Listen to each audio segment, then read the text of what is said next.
I'm going to say a few really basic things before we get into the ballets that were performed by the Ballets Russes between 1909 and 1929, primarily in Paris.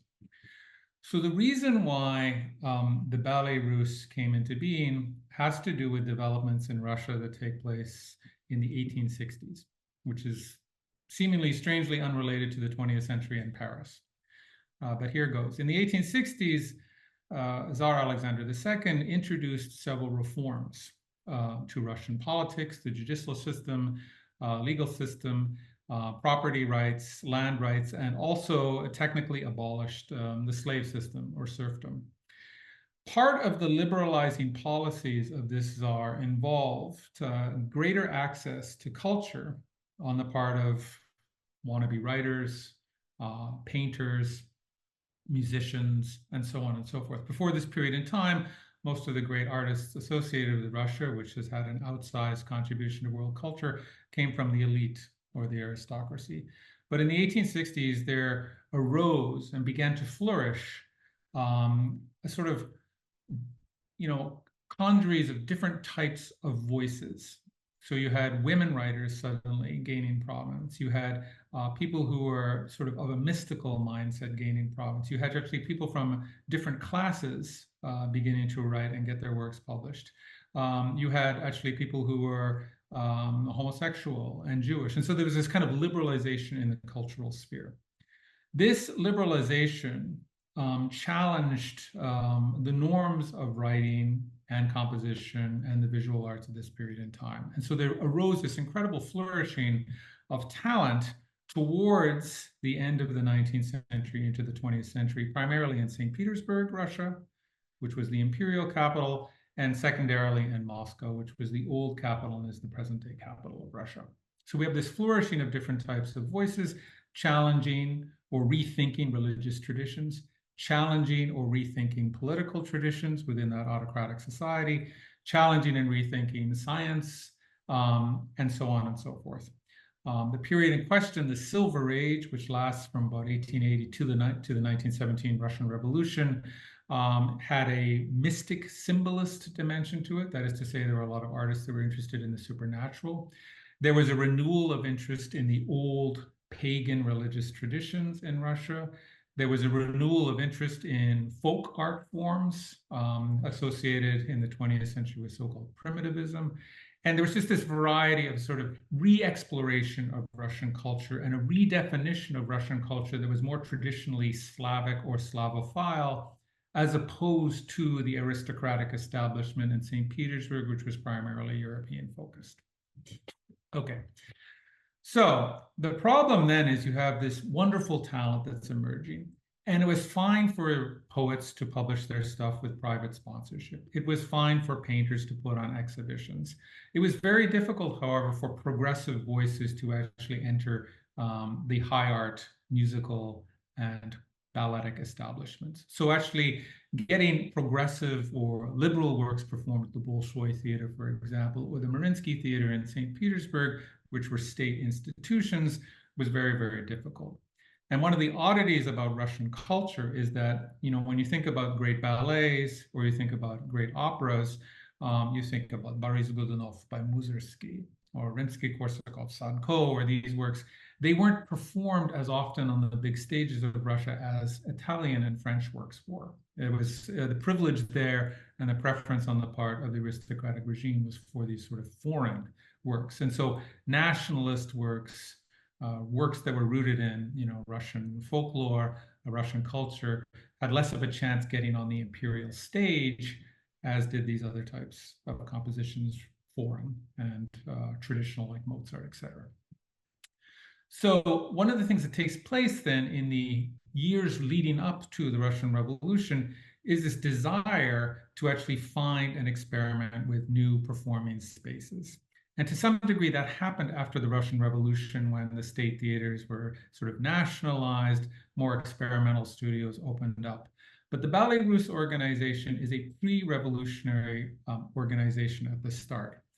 And Sergei Diaghilev, who you actually see on our second slide here, this fellow,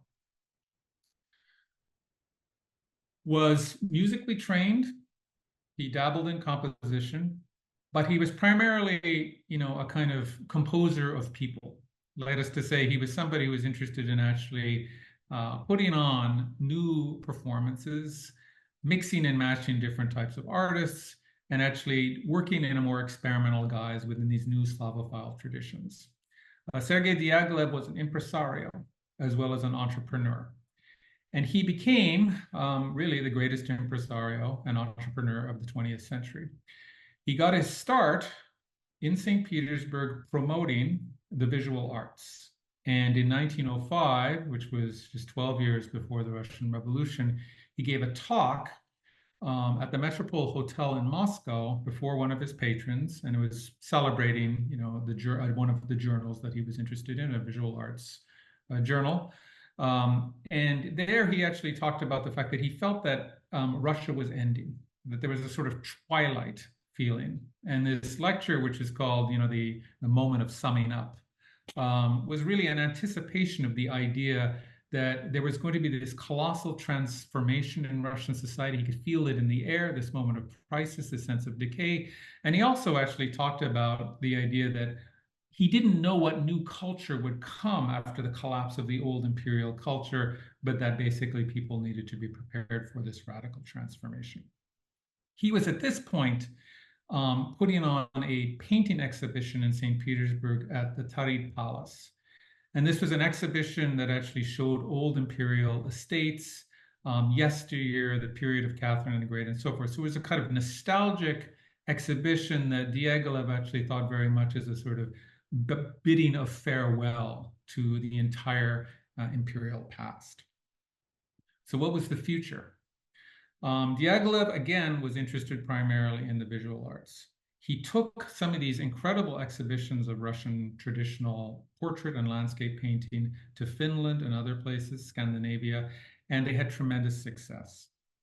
He wanted, however, given his background in the performing arts, to actually get operas performed, sort of in new stagings. And for a brief period in time, he was actually hired at the Mariinsky Theater, but his experimentalism and progressivism sort of angered the traditionalists there, and he was quickly shunted out. And so he actually formed, with private patronage, a sort of small, sort of concert series, which then started to have aspirations towards actually performing operas and ballets. The big move that Diaghilev made then was to actually identify the center of cultural life, like the center right now of Olympic life, as Paris. Paris was, cosmopolitan. It was a true hotbed of experiment. And he tried, using borrowed funds primarily, to actually put on operas in Paris, at a time when the major companies weren't performing there and you could book a theater. And quickly he discovered that, on one hand, the subject matter of these works, traditional Russian operas dealing with ancient history, Boris Godunov, right, Prince Igor, these kind of ancient works that are actually dealing with the sort of earlier pre-Peter the Great layers of Russian history. They were tremendously popular, and they were popular because they were exotic.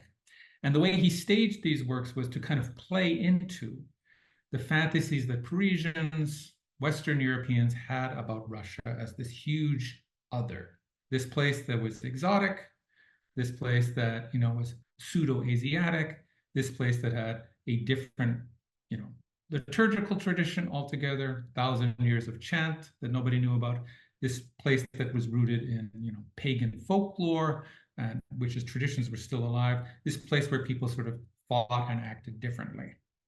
And so Russia then, at this period in time, was marketing itself, and Diaghilev was marketing Russia as this exotic place. And so this bizarre sort of manifestation of Russian culture takes place where you have actually Russians exoticizing themselves, or actually taking Russian traditions and sort of supercharging it, turbocharging, if you will, the folk traditions.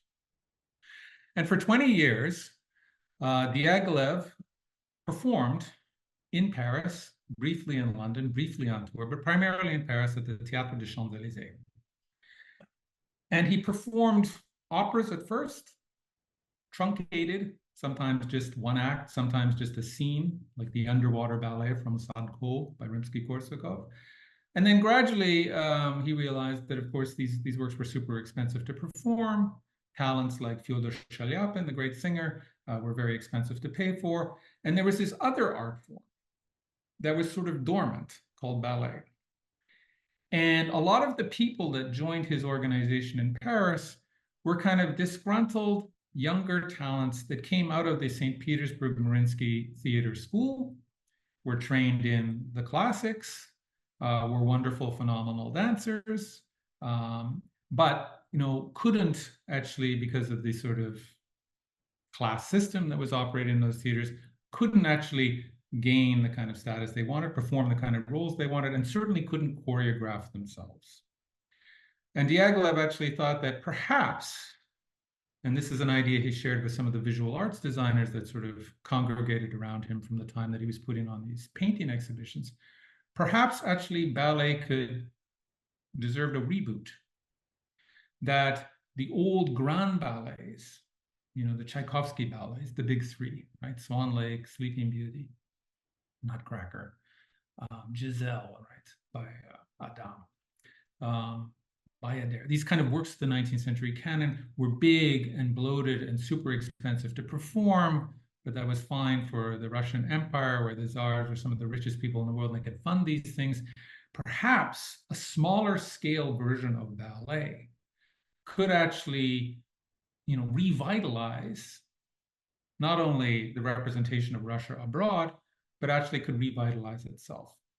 And one of the interesting things that Diaghilev thought about with the visual artists around him and some of the composers around him, including Igor Stravinsky, was the idea that, ballet, because it was not, tied to the word, it was not a verbal art form, was more spiritual, was more potentially transcendent, was more, ethereal, ephemeral. It was not grounded in everyday reality, the quotidian. And one of the things that happened in the late 19th century in Russia with this flourishing of talent from all different walks of life was a real challenge to realism. And so at this wonderful moment where thinking of finances, thinking about the possibilities of presenting Russia to these audiences who expected the exotic, maybe ballet was something that actually could simply, effectively, and very economically actually be a huge success for these foreigners, these emigres. And so Diaghilev worked with 3 or 4 wonderful choreographers. Michel Fokine, famously at the start, Nijinsky, infamously, who's a great dancer as well as a choreographer, Lefar, Serge Lefar, and the young Balanchine all worked for this company and got their starts there. One of the Balanchine ballets that's still in the repertoire in the West is The Prodigal Son. That was the last ballet that the Ballets Russes performed in Paris in 1929 before Sergei Diaghilev died of complications from diabetes. So 4 major choreographers, young people who were very experimental. And I'll explain the experiment in a moment. Composers associated with the Ballets Russes, first and foremost, was Igor Stravinsky. And Igor Stravinsky did not look like he was going to have a promising career as a composer at the start. He was a student of Nikolai Rimsky-Korsakov. He had a rival, younger composer named Maximilian Steinberg, who seemed to be more promising than him. But Igor Stravinsky was somebody who, as the son of a famous opera singer, was somebody who had, a very strong sense of self, a big ego, in other words. And he gambled his career on becoming involved with this organization led by Diaghilev. He created early on in his life, by the time he was 31, 3 major ballets, which we're going to talk about all 3 of them in a moment. One of them is the Firebird. The second of them is Petrushka. And the third is the Rite of Spring. These 3 ballets were produced in Paris between 1910 and 1913 by Diaghilev. The choreography of the first of those ballets, the Firebird, is by Michel Fokine. The second one, Petrushka, the choreographer is Michel Fokine again. And the third one, the Rite of Spring, the choreographer is Nijinsky. Okay, and that's the most radical of the 3 works.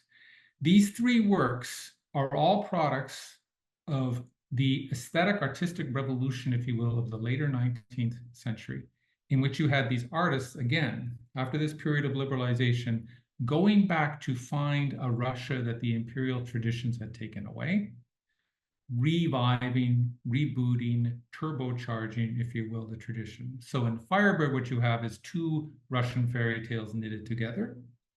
And I'll talk about a piece of the music from that in a moment. In Petrushka, you actually have, on one hand, it's a reminiscence of fairground life in St. Petersburg, of the childhoods of the artists of the Ballets Russes. But it's also a work that actually plays around with the relationship between art and reality. It brings different worlds together. And one of the things that the Ballets Russes artists were fundamentally interested in was the idea that, there might be a spiritual beyond out there, a kind of other world that one can transcend and get away from this world into, but it need not necessarily be, heaven is constructed within the religious traditions. So the idea of transcending or moving from one world to another, crossing time and space, becomes part of the sort of more mystical works put on by this company. And Petrushka is emblematic of that. And then the Rite of Spring is a work that actually taps visually primarily into the sort of deepest layer of the Russian folk traditions on the one hand, and also into the idea that before Russia existed, it was a place of this sort of nomadic, this tribal relationships and conflicts, and that there was this sort of primal energy which was located in the land, the steppe of Eurasia. And this actually becomes a sort of grimmer, more biological form of nationalism that this company got involved in.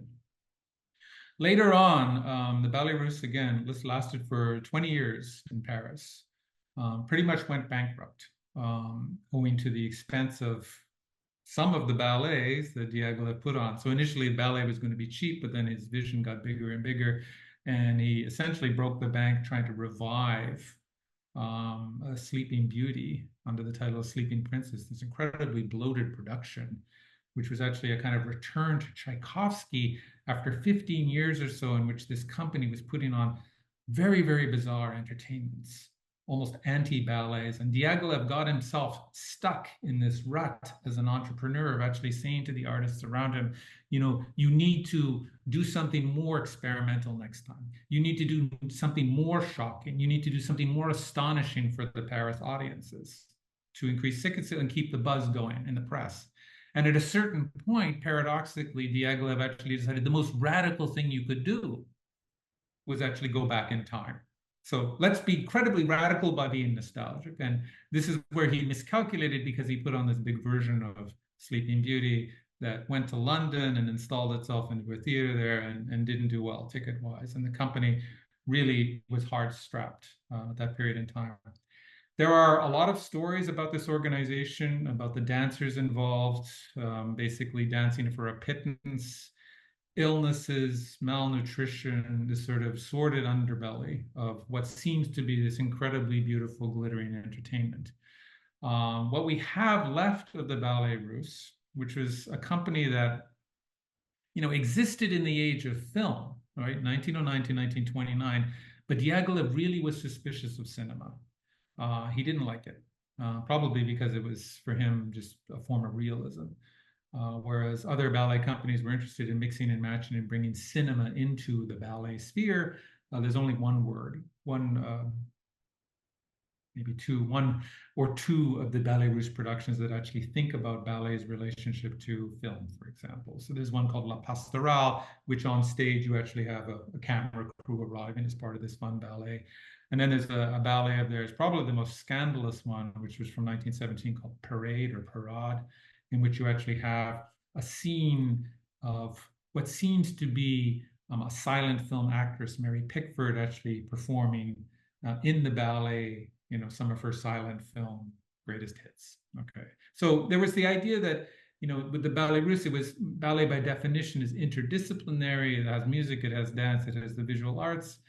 But that definition expanded briefly to include film. But Diaghilev was not interested in the cinema, and for this reason, we don't have a lot of footage of this company. He wasn't interested in actually preserving these ballets on film.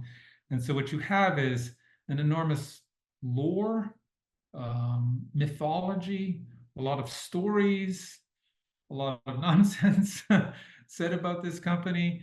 We have the costumes, and you see some of them below. These are the costumes from Parade. And here, this is a costume from a character in Parade called the Chinese Conjurer. Some of these costumes are very suggestive on the sexual level. But these are Picasso designs here, and they're just mesmerizing in terms of their colorscapes, and what you have going on in Parade is this, it's kind of like cubist art, visual arts, but life inside a cubist painting. This incredible, very short ballet that was done to music by Satie, and was incredibly scandalous, owing to the fact that it, besides being incredibly brief, 15 minutes long, it used astonishing kind of costumes. One of them looked like the sort of Manhattan skyline turned into a human being, and so on and so forth. And this kind of wonderful short ballet that deals with the life of performing artists. So there was a sort of meta-theatrical aspect to that. The last ballet, The Prodigal Son, I mentioned earlier, has a biblical theme. So it's just incredible diversity of offerings after the initial period when the Ballet Russe was very much about putting on Russian-centered entertainments for Parisian audiences, and that's associated with Igor Stravinsky. Okay, I just want to go back to this fellow for a minute. Stravinsky, he lived from 1882 to 1971, and he is the first composer associated with the Ballet Russe. He is the writer of the music of the Firebird, Petrushka, Rite of Spring. Rite of Spring is his most famous composition, a scandal that he kind of enjoyed because of the boost in his celebrity. He lived an awfully long time, again, to 1971, and he kind of never outdid the success of this 1913 ballet, which again was premiered when he was just 31 years old. But he was deeply influential. An array of American composers were influenced by him. He moved from what we call a kind of the Ballet Russe phase, which is nationalist, or a new form of nationalism, a kind of mystical form of nationalism in these first three ballets. He actually becomes a composer, a neoclassical composer after the First World War for about 20 years. That is to say, he's reviving the 18th century traditions and mixing them with modernist effects. And in his final years living in the United States, actually here in Los Angeles, he actually moved into working with dissonant combinations, or kind of arithmetic form of composition. So very influential, but early on, he was tethered to Diaghilev. The death of Diaghilev in 1929 was devastating for him, because he considered Diaghilev to be his mentor, the person who shaped his career. And he insisted when he himself died that he be buried next to Diaghilev on an island just outside of Venice. And that's where the two of them are currently interred. Stravinsky was a student, as noted, of Nikolai Rimsky-Korsakov. And what Nikolai Rimsky-Korsakov taught him primarily was orchestration. Rimsky-Korsakov, who was a conservatory professor in St. Petersburg and the composer of 15 different operas, was absolutely breathtaking and imaginative in terms of his manipulation of the colors of the orchestra. So the first most important thing that he picked up from his teacher was this gift for orchestration. So listening to Stravinsky ballets on piano doesn't do them justice, because it's the colors, the different instrumental combinations, which are very much the life and driving forces of these works. The other thing that he picked up from his teacher, Nikolai Rimsky-Korsakov, was an interest in folk music. Rimsky-Korsakov, for part of his career, was part of a group of nationalist composers who actually thought that actually the way forward for Russian music in the 19th century, contra the influences of the Germans and Italians and French, who were, dominating the stages as foreign entertainments coming to Russia, the way for Russian culture moving forward was actually to investigate the old folk traditions and liturgical traditions and actually put that into operas, some ballets, but primarily operas, for promoting sort of certain ideas about national identity. What does it mean to be Russia? What does it mean to be a Russian versus the sort of European establishment in St. Petersburg, and so on and so forth. So this kind of nationalist Slavophile movements was something that actually generated part of Nikolai Rimsky-Korsakov's career. So the gift of orchestration, working with folk materials. And as part of working with folk materials, Stravinsky became interested in working new types of what we call scales and chords, which relate to or derive from these ancient traditions. Okay, and it's all sort of abstracted and estranged, and also, as noted, sort of super turbocharged. Like what he would do is take the strangeness or the seeming exotic qualities of some folk tune and actually listen and find the thing within it that actually makes it distinct and different from a regular tune you'd hear on the street, and actually exaggerate that. And so this was the gift that he brought to the Ballets Russes as a composer. He might have stayed in Russia and become a kind of traditional kind of composer of the conservatory or the Russian stage. He might have stayed in Russia past the Russian Revolution, were it not for the fact that Nikolai Rimsky-Korsakov privileged another student of his, the aforementioned Maximilian Steinberg. And Maximilian Steinberg was married Rimsky-Korsakov's daughter, and so he became the preferred student. And Igor Stravinsky reacted to being no longer the favorite pupil with a great deal of disdain, and just really reacted terribly against Nikolai Rimsky-Korsakov and wanted to break away from him. And that's part of the reason where he became involved with Diaghilev. Okay. That said, when Diaghilev took his company to Paris, he thought that maybe Stravinsky wasn't mature enough as a composer. So he thought, maybe I'll hire this guy named Cherepnin to do the music for my ballets in Paris. And Cherepnin, he thought, no, he's too boring. And then maybe I'll hire Alexander Glazunov to be the composer for my ballets in Paris. And then he said, well, Alexander Glazunov he's too fond of liquor. He's too much of a drunk. And so on and so forth. And Stravinsky got this job being sort of fourth or fifth in line. So it was a lucky break for him. And that break made him an internationally most famous composer of the 20th century, in my opinion. Okay, so let's get into it here. I'm just going to say this again, you're going to get the slideshow. So you're not going to hear these examples. But the Firebird was the first of the famous ballets that were done by Diaghilev in Paris. Again, it was two Russian fairy tales sort of smushed together, magical rescue of a princess sort of parable. And one of the things that Stravinsky works with and actually defines his sound in the final tableau, and again, you'll have this as your sort of homework, is a folk tune that Nikolai Rimsky-Korsakov arranged, and it's assigned to the French horn, and it goes dee dee dee dee dee dee da da dee da dee da dum dum, and it repeats over and over again.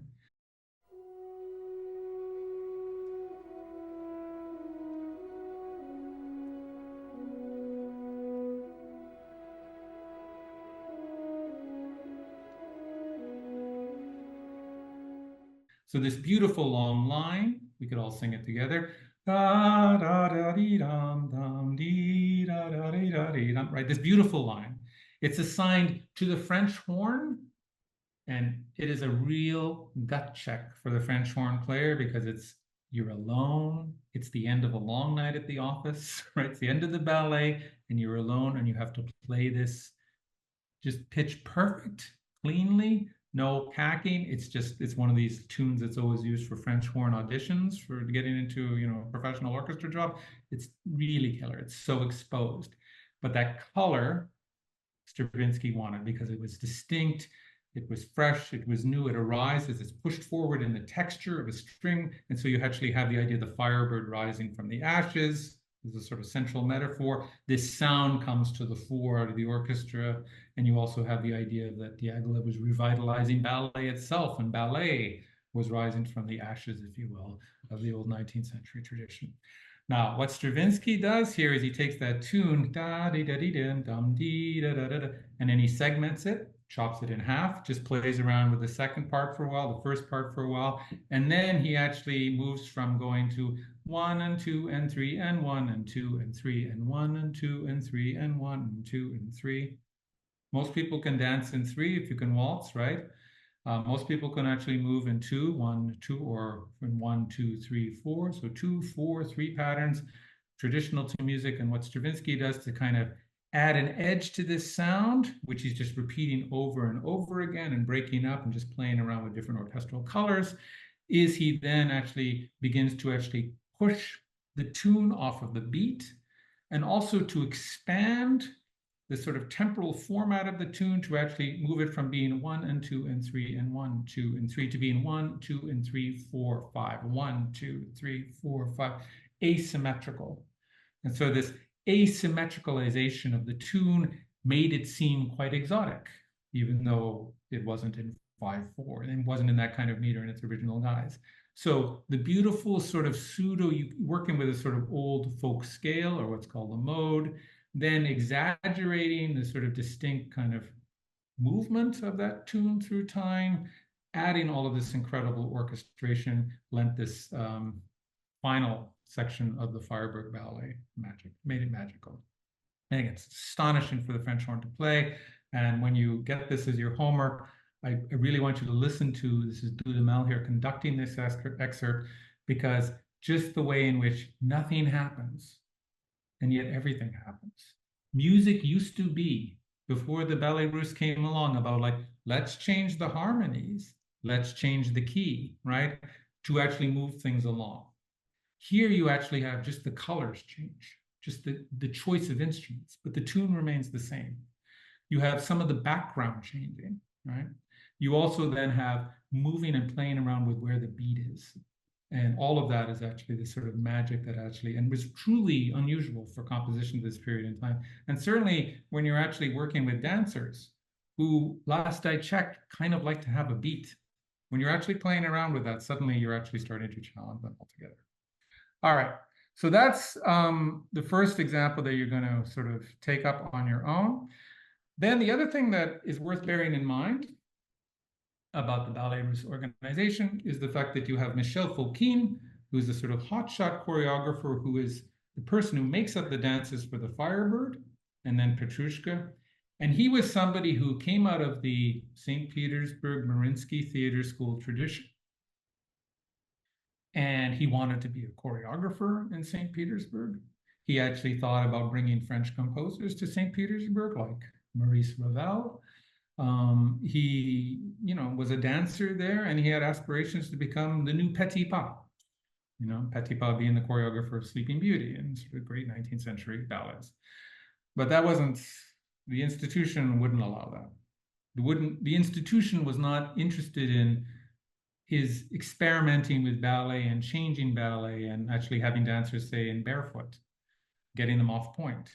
His kind of innovations that we drew from various sources, including folk traditions, the Mariinsky Theater establishment was not interested in.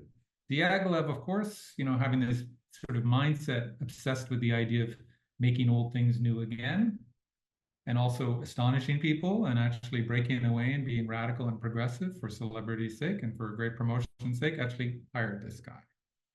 And very cannily, Michel Fokine actually published an article in the English language in the London newspaper, The Times, in which he talked about what he was going to do with choreography. And this becomes foundational to what the Ballets Russes was all about as a dance company. So remember, it started off doing operas. Stravinsky, when he did the Firebird, the music for that, he didn't really know how to compose music for dancers, which made the works more experimental. And when you listen to the score of the Firebird, the whole thing, it's very much like the kind of music you would write for, a complicated opera. Then he had to learn how to write music for dancers, but Michel Fokine's dancers. And what Fokine did as a choreographer in Paris was to say, we need to get rid of the old structure of ballets. We need to actually have all of the characters on the stage be part of the story, be part of the plot. We can't just have all these people in the background doing fluff, and then basically you have a love story at the front. If you have a plot at all, it's very slim and so forth, and you just have it focused on the two principal dancers and their surrounding people. So all of the dancers, he said, in the Ballets Russes productions should be what he called character dancers. So all of them should have a personality, should have an identity. So the old model of ballet was you'd have, at the top, you'd have this sort of aristocratic simulacrum, you'd have the prima ballerina, the danseur, right, the top two articulating some sort of love story. They perform the most complicated stuff. They enact most of the plot. It's a love story that comes to fruition. The end of the traditional ballet is this grand pas de deux, in which love is consummated with this multi-sectional duet. He wanted to get away from that. Okay, we don't need, this shouldn't be about these superstars and then the rest of the people act as a kind of Greek chorus in the background or just act like townspeople. Everybody should be part about articulating a concept. So that was A. He also said that choreography itself should be that rather than having empty virtuosic gestures, when you go to ballet school, you learn all of that stuff at the bar, rather than just having dancers repeat these combinations, ready-made combinations of movements that they learned in school. Everything you do in terms of your physical body, your legs, your arms, eyelashes, fingers, etc., should be in the service of the concept of the work. So the idea that each of these ballets is about something besides just prettiness and physical display. There's an idea that needs to be worked out here. And Petrushka is the hotbed for this. And so these are the kind of reforms that he had in place. He wanted music and dance and the visual arts to be integrated, everything in the service of the concept and the plot. And so what he created, and it's his one masterpiece and is probably the most radical work of the Ballets Russes canon, besides the Rite of Spring, and I would argue this is more radical, was this work called Petrushka, 1911. It featured Václav Nijinsky. He's there in those photographs as the hero of this work. And it's a work that ties into the later 19th century traditions in Russia and this sort of liberal aesthetic about bridging one world and getting us into a supernatural plane. Or the idea of actually, how we as people might think we are free or autonomous, but we were controlled by invisible forces, fate, right? The divine, et cetera, mortality. And this is a work that actually sort of looks at freedom versus the constraints from forces that are outside of our conscious intent. And it's simply, when you actually look at this work at 35 minutes long, you say, well, it's just a puppet drama, but not really. So what you have here, and I'll give you a sort of snippet of it, which you can just watch, and then you can listen to on your own later on, is a drama in which you have a fairground. It's a representation of the kind of fairs that Stravinsky himself went to see when he was a kid, that the choreographer Michel Fokine saw as a kid, that the designer Alexander Benoit of the sets and decor saw as a kid, that Václav Nijinsky saw as a kid. And you go to a fairground, and one of the things that you could see at the fairground are, pickpockets and dancing bear shows and people drunkards, and you actually have then some entertainments put on for the kids. And this is a ballet that's set in March during Mardi Gras, or Shrovetide, as it's called in the Russian Orthodox pagan tradition. And you actually see this guy come up, and he's got a little puppet booth, and he's a magician figure, and he says, "Look, hey kids, come around. You can watch my puppet play." And there are 3 puppets outside of the curtain, and one of them is this guy, Petrushka. If you think about Punch and Judy, you can actually see a kind of rough equivalent here. 3 puppets are in the puppet booth. Petrushka here. There's a girl puppet, and then there's a sort of villain puppet, a Moorish character. And that character, alas, it's a problem these days. Well, it always was a problem, but this character wears blackface to mark him as sort of other. He's a Spanish Moorish character marked as the villain. And this little sort of weird conflict is acted out by the 3 puppets, in which you have Petrushka here. He's a sort of bleeding heart puppet. He's got lots of feelings and emotions, and he's a sad sack, and he loves the girl puppet, but the girl puppet is not interested, and she's courted by the evil guy, and it all ends badly for Petrushka. Basically, he's murdered. He's killed, right? So it's like beating over the head Punch and Judy show. But what happens within this work is the line is crossed, so that when you actually see these marionettes dancing, they actually seem more human than the people watching the show. And so there's this combination of the real and the represented gets merged. And when you actually watch this choreography, there's a lot of the movement that takes place in the crowd, which is more puppet-like and marionette-like than what the puppets themselves are doing. And so this combination of worlds is actually saying, well, actually, these characters, these marionettes, are controlled by the puppet master. And what are we controlled by? You know, this kind of idea. And there's a weird way in which after Petrushka dies at the end of the ballet, his ghost comes up. So he's tapped into this sort of beyond. It's just wonderful and complicated, and its meanings really have to do with this idea of, yeah, that we don't have autonomy, but what are the things that kind of control us? All right, I'm just going to show you a snippet of the dancing of this, and then just comment on one of the features. So there's 4 tableaus or 4 scenes here, and this is just the first of the crowd scenes. And right here, you actually have it's sort of this kind of Ukrainian headdress, but these are people that are at the fair performing. And this is the magician character who actually is controlling these 3 marionettes, and is made to look very much like Stravinsky's composition teacher, Rimsky-Korsakov. But anyway, here's a little snippet of this from about here.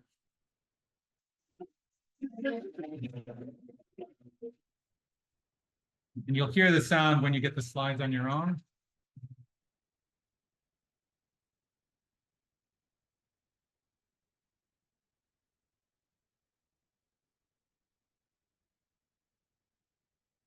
Fairground settings.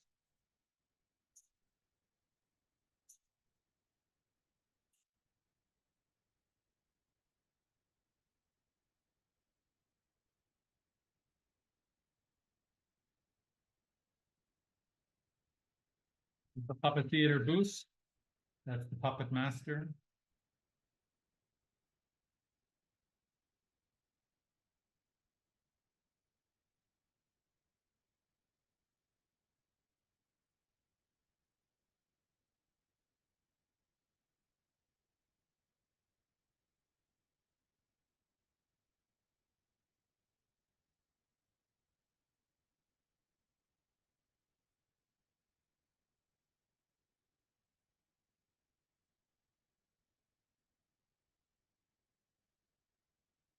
I'll tell you about this sound in a minute.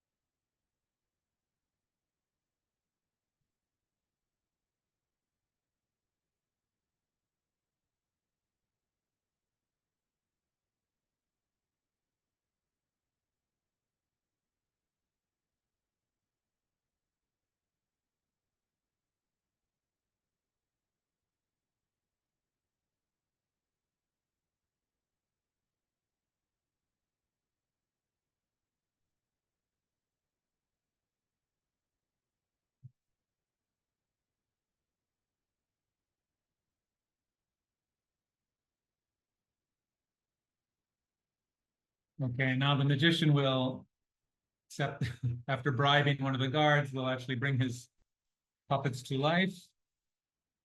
There's Petrushka. That's the Moorish character. Again, forgive the racist caricature. Um,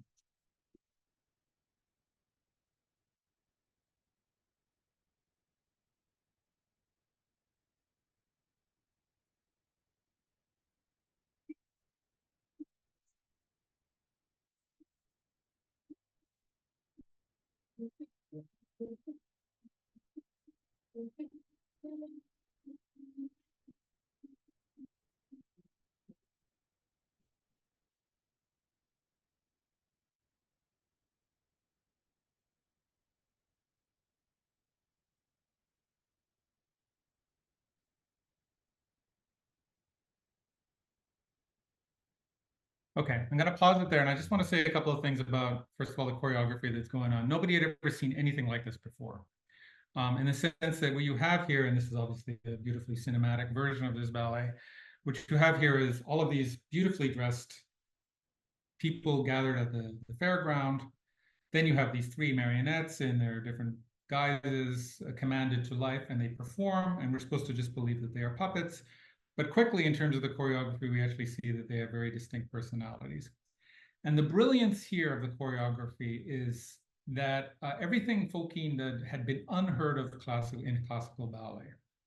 This was completely antithetical to the 19th century ballet traditions. Russia invented ballet as we know it. The French claim to have been the inventors of ballet. That is true. But the ballets that we know and love are from the imperial court of Russia, right? Think of Sleeping Beauty, Nutcracker, all the ones we love to hate,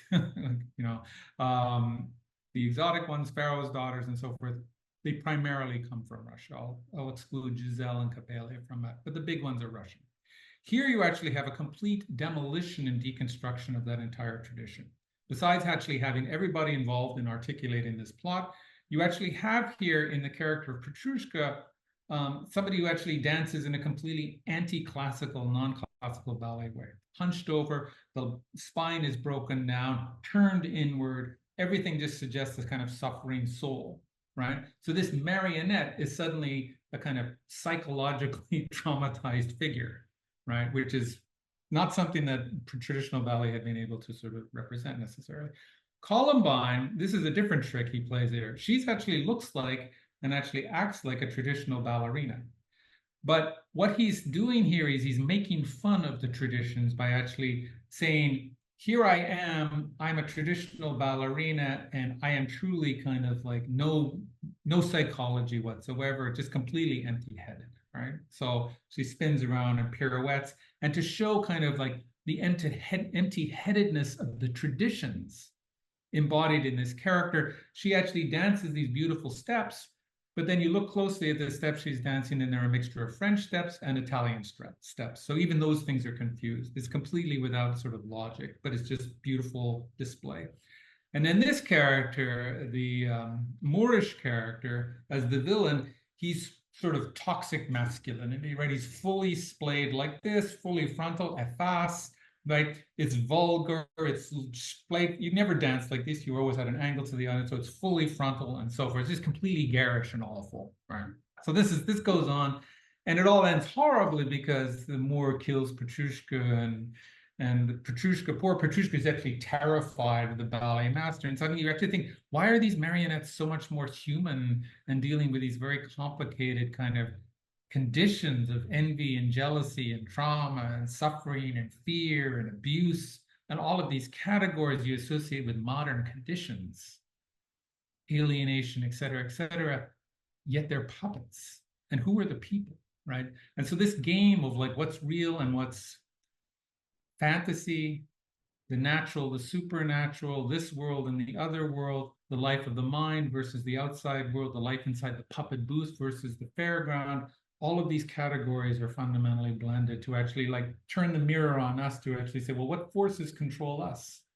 In what ways do we actually mask our own kind of conditions? So it's cleverly embodied within this work. It was super popular when it was done. The scores you'll hear by Stravinsky is just this incredible kaleidoscope of street noises, jingles and jangles, stuff he heard as a kid in the fairground, mixed together with jingles and jangles from the French streets.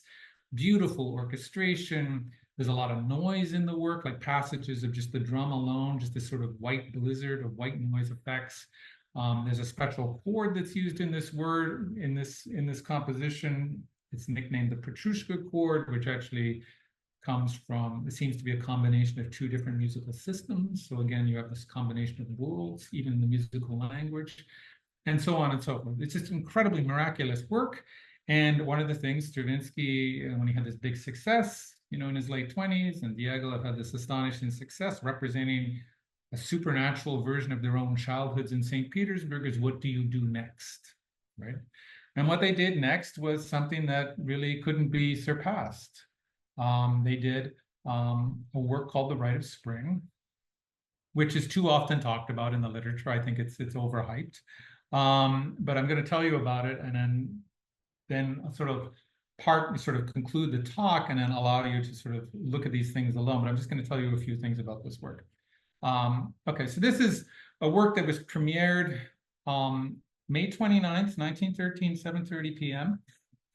at the Théâtre des Champs-Élysées in Paris. It was not the first work on the program, but it's the work that everybody remembers. And what was represented on stage, we think, was ritualized dances in front of sets and costumes that actually were taken from representations of the ancient steppe of Eurasia. A series of dances that were boringly repetitive, but were dances that people in ancient times had to perform for their well-being. So these are basically like the equivalent of a rain dance, the equivalent of a dance that blesses the earth, welcomes spring, blessing of the sun god, and so forth. Because the idea here is that, you know, people who live on the land, ancient times, if it doesn't rain, if the sun doesn't come out, people die because there is no food, right? So it's primal rituals here. So actually, rather than having transubstantiation in the religious sense, or having this sort of mystical supernatural thing in Petrushka, here you have this exploration of primal forces, a deeply biological battle. The composition that Stravinsky wrote for it, the score, another 35-minute long score, doesn't have one stable consonance from beginning to end. That is to say, everything is discordant, starting with the first note, which is the second highest note that a conventional bassoon can play, dee, dee, dee, dee, dee, dee, which is an ersatz kind of Lithuanian folk tune. Really, just the strain of the instrument is part of it, and the whole idea of this composition is actually to test the limits of what the orchestra could do, and it really had a hard time with this, and actually say that the idea that the orchestra can't actually perform this work accurately, that becomes part of the rawness, chaotic, anarchic, raw violence of this composition. There are beautiful recordings of the Rite of Spring now that are done by, you know, orchestras like Berlin and New York, and it's the kind of like modern Olympics to actually perform this piece correctly. But what Stravinsky was actually interested into was actually, at this point in time, actually creating music that was, for conventional musicians, almost impossible to play. The choreography is by Václav Nijinsky. Michel Fokine was the hotshot who did Petrushka and the Firebird, but because of personality conflicts with Diaghilev, he was shunted aside, and Diaghilev, who had some sort of affair with Nijinsky, allowed this young kid to actually create the choreography of the Rite of Spring. And what Nijinsky did here was he took his figure of Petrushka, hunched over, anti-balletic, and actually made that the entire ballet. So it's just, you know, hunched over characters, primal, and so forth. And the final scene, which was the scene that actually was made up by either Nijinsky or Stravinsky, or a combination of both of them, is after having a series of primitive dances worshiping the old sun gods in the pre-Russia of the ancient Asiatic steppe, you actually had this girl who is a sacrifice to the sun god. So the community decides that in order to placate the sun god ruling their world, one of their own needs to die. And so this young woman, this virgin, dances herself to death. It's an astonishing piece of choreography at the end. I'll just give you a snippet of this. What it looks like in a reconstruction. I'll talk about this in a moment.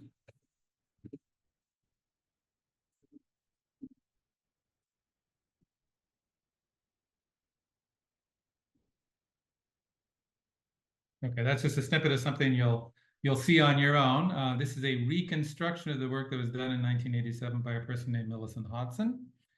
And what she did was took this work that caused a scandal in 1913, seemingly, and actually read everything possible about it, got out the music, found the costumes, drawings, et cetera, and tried to recreate it. And it was done in Berkeley in 1987 as a kind of reconstruction of the original Rite of Spring from 1913. And it looked scary and it looked frightening, but the dancing was kind of dull, and it suggests that she didn't have enough information to actually restore this work with the kind of edge that it had in 1913. Now, the mythology of this composition was something that neither Stravinsky nor Diaghilev could exceed in their careers. I'm just going to say a couple of things before I sort of pause and just take some questions from you to conclude this very, very short talk. One of the things you always read about the Rite of Spring is that when it was premiered on that late May date in Paris, it caused a riot. It was so upsetting musically, so noisy, so visually disturbing in terms of this kind of stomping around and anti-balletic, that people just started yelling and screaming at the stage. A poor fellow that I had acquaintance with many years ago wrote his PhD about what happened that night, gathered up all the reviews, all the eyewitness accounts, and you couldn't come up with a true understanding of who was yelling, what was going on in the theater. We now think that one of the things that happened to the Ballets Russes is that Diaghilev had stoked the public so much, he said that the thing you're going to see next is going to be so explosive you'll never forget it. Like he basically said, come to this show, it's going to be just incredibly radical. And so some of the young people who came, students, and bought the cheap tickets were kind of disappointed. And so perhaps they booed at the stage. And then there were the traditionalists on the first floor who booed probably because it looked so terrible. I mean, it was kind of under-rehearsed. So there's that possibility. And then the last thing is that we know some things about it, that whatever was going on in the theater, the hooting and hollering, was actually something that Diaghilev wanted. So the ultimate impresario act on his part was that the riot or this yelling and screaming in the theater was part of the show. And so the audience was now part of this work and actually playing the role that Diaghilev, as a kind of incredible impresario, had scripted for the public. We know that at a certain point, Nijinsky, having barely gotten this work on the stage and rehearsed, dealing with mental illness, had to go backstage and kind of yell out counts to the dancers because people couldn't hear the music. And then ultimately, Stravinsky, when he was disappointed and angry that the performance had been disrupted, but then he realized, because Diaghilev told him that this was the greatest event of your life, because you're famous now, world famous, because of this scandal you've created. And so he dined on that for a long time. And over the course of his long life, Stravinsky actually took credit himself for the scandal. He said, well, it was my music that actually caused the ruckus, not the choreography, this kind of thing. But the other thing that happened, which actually sort of defines this moment when art really mattered, when ballet really mattered politically, was that over the course of the next few years after this work was premiered, 1913, we have World War I. And then we have, in the late 20s, political developments associated with fascism. And we now know that Stravinsky was attracted to kind of right-wing politics. And that when you look at this work and you actually see, the sacrifice of the individual for the collective, mob rule, these kind of formations that sort of, are monolithic, this sort of pitilessness, this kind of primal force, allegorically, he began to see that this ballet that he composed based on the Russian traditions could in fact be politically interpreted in a very, very dark way. And so he distanced himself from his own creation. And then years later, when he came to these United States, Diaghilev was long dead. The Ballets Russes was long gone. Costumes were all sold off. The books all sold. Russia was Soviet. He met Walt Disney. And Walt Disney said, hey, that score that made you famous? We did in this cartoon called Fantasia. It's good for dinosaurs stomping around. And Stravinsky was very happy about that. Because at least then they weren't talking about his ballet in terms of Mussolini. They were talking about, animated figures. Okay, unfortunately, I have to pause it there because I think I'm out of time. I could talk for 10 more hours, but that would be dull for you. But you'll get this slideshow, and then what I would suggest is just enjoy all of the clips, and then you can email me and Anastasia any questions you have, and I'm happy to answer them. Likewise, I'm happy to answer any questions you might have now. Thanks very much. So Douglas's question kind of continues your conclusion about the politics of art. And his question is, what did the Bolsheviks think about the Ballets Russes? And probably if we try to expand it, was it known inside the country? Obviously, it's the immigrant community who were involved, but what about people in Russia and the Bolsheviks? Well, there's many answers to that question. The first thing is that because Diaghilev, Stravinsky slowly, but because these artists all left Russia and moved to Paris, they were seen as not supporters of the revolution, as persona non grata, Stravinsky particularly. Then the Bolsheviks were interesting because culturally after the revolution, they were radical politically. But culturally, they were very traditional. And so they wanted to actually represent themselves as being actually in favor of the Russian traditions and the classics. And so there was in the 20s a move in Russia when people were thinking about world revolution, about promoting proletarian art forms, mass choruses, more popular musics, street things, and so forth. Quickly that dissipated, and Lenin and company actually decided that what they needed to do was preserve the classics and kind of, tweak them and change some of the plots to actually, but basically to show that they were actually not barbaric, but they were actually civilized and these people could govern. So the old traditions of the 19th century were reclaimed. Revolutions, they have to end at a certain point, right? You have to govern. So the way the Bolsheviks, after a period of civil war and crisis, governed was by kind of rebranding and reclaiming the sort of institutions of the past. So the ministries of the past became the commissariats, etc. So what the Ballets Russes was doing by basically shattering and dismantling the 19th century traditions and working with dissonance and actually working with provocative sexual subject matter really went against the grain of these fairly conservative, culturally speaking, politicians versus, who were radically, obviously, in terms of what they were doing to society. And Diaghilev was a kind of a snob, and he wasn't interested in kind of taking ballet and mixing it with street dances and actually making it worker friendly. He did, though, have terrible nostalgia for Russia. He wanted to go back, and there was a period in the 20s when they almost went on a tour to Soviet Russia, but they didn't. That didn't plan out for logistical reasons. One of the ballets that Diaghilev did, called the Steel Step, or Le Pas d'Acier, which is music by Prokofiev and choreography by Lefar, actually represents the revolution. And it shows the transformation of old Russia into a factory setting and so forth.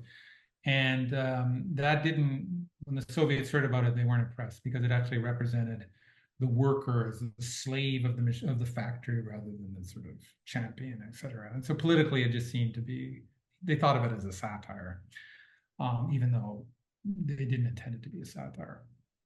So that all happened, and the interesting thing that, with regard to did people after the revolution in Russia know about the Ballets Russes? They did. I mean, Petrushka was performed in the Bolshoi, but not in the same way. So the music was performed with a different choreography. Rite of Spring, nobody saw. The music was available, and people would thump it out forehand and got to know it that way.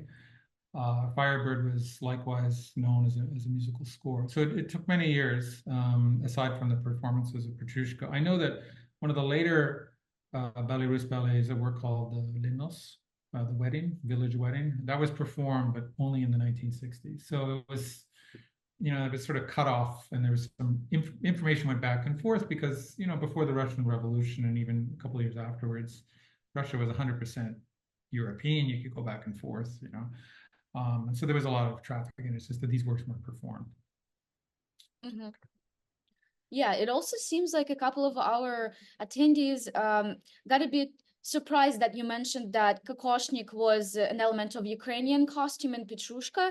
So I thought maybe it will be important to just talk about other the contribution of other Slavic countries' traditions or costumes or maybe dance elements. Yeah. Can you talk about it, or was it predominantly Russian? No, this is really important because one of the things that with the Putin regime nowadays, you have this idea of a kind of universal Russia or Russia everywhere. Like the influence of Russian culture is, you can't avoid it. You could censor us, you can ban us, you can do this and that, but you still love, and you still are dealing with our traditions, even if you don't want to, right? Because the influence was so great. The way to actually think about Russia is actually that rather than inventing a lot of ideas, Russia was very good about stealing other ideas and cultures. I will say, in terms of Ukraine, the first famous singer at the Russian court in the 17th century was a Ukrainian who was kidnapped and brought there to actually set up a choir in the 17th century. So there was, tremendous cultural appropriation. For most of the pre-20th century period in Russian history, Ukraine was a book lover's paradise. and Russia was comparatively a literary desert, and so on and so forth.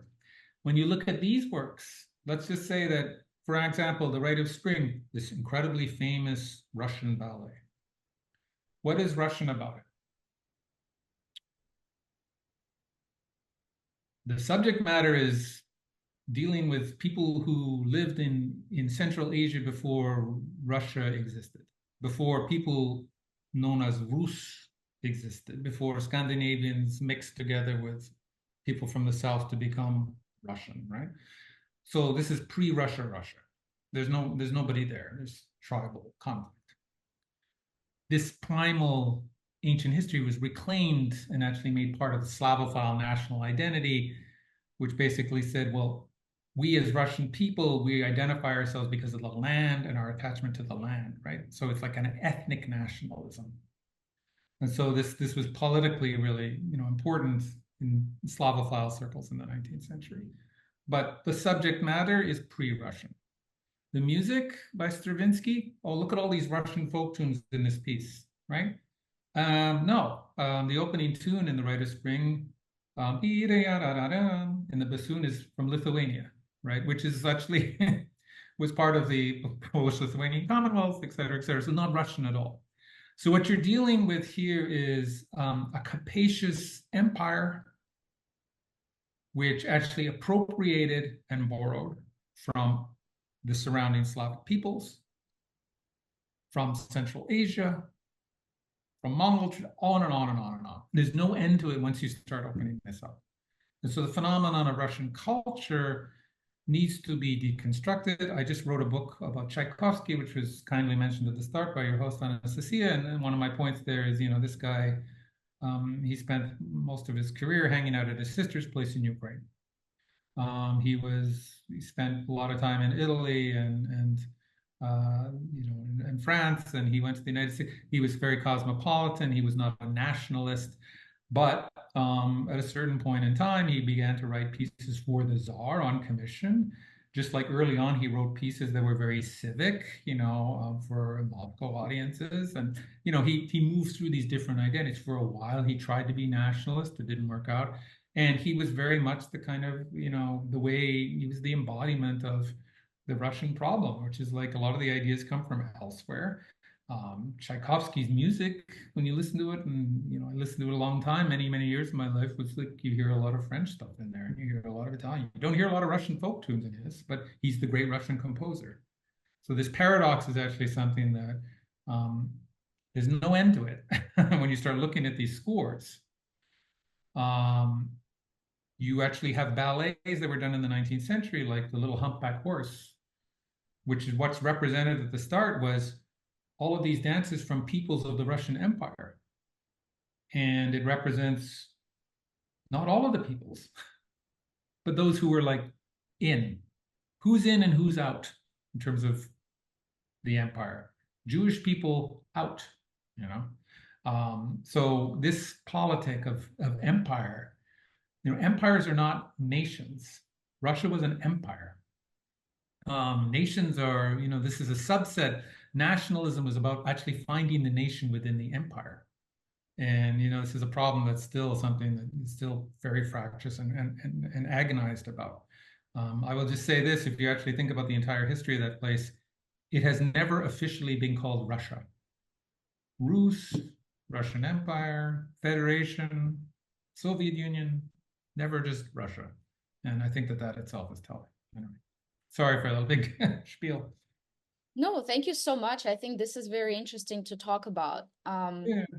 Yeah, and the last question we'll take, it's kind of like a small question about private life. Stravinsky's desire to be buried next to Diaghilev begs the question, were they romantically involved? I know that there were some private letters published, but no one still knows for sure, I guess.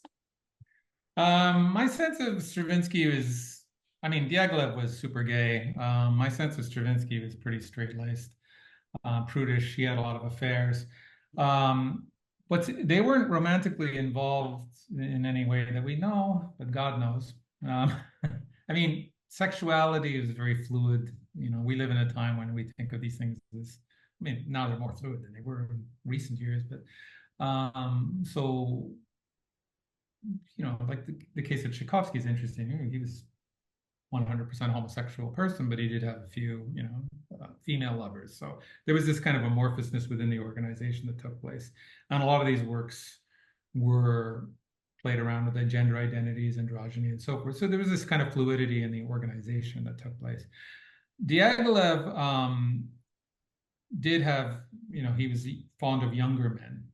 And one of the things that's always said about the company is that, well, Vaslav Nijinsky became his pet project because not only was this an astonishing dancer and psychologically vulnerable, but he had this way of looking at the world in a different angle that actually could be really provocative and productive for art. And so Diaghilev brought him into the company after sleeping with him and manipulated him, and then he created these ballets and then lost his mind, right? It's this narrative.